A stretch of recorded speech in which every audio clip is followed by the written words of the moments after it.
Jangok macam ni sayang. Tudung bawal nombor 1 bukan bawal viral, bukan bawal chiffon tau. Bawal Ira Syukri sayang. Macam ni sayang. Macam ni.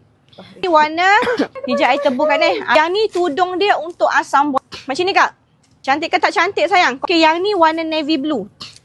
Kak, beli sedondon, beli 5 pasang, beli 10 pasang kan. Beli sepasang terpulang pada you all lah. Tapi lah you beli lebih memang rezeki kan Sebab siap dengan tudung sayang. Okey, yang ni warna dia adalah warna blue black.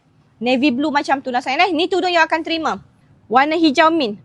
Warna hijau mint ni warna Ira pakai you all. You all tengok jangok dia macam mana kan warna jangok dia macam mana, cuba you tengok ni sayang. Yang ni hijau mint yang Ira pakai. You all, songket ni lengan, bawah baju, bawah kain. You akan dapat 3 tempat sayang. Ni, songket comel ni lengan, bawah baju, bawah kain. 3 tempat you akan dapat you all Okey, ni warna hijau mint.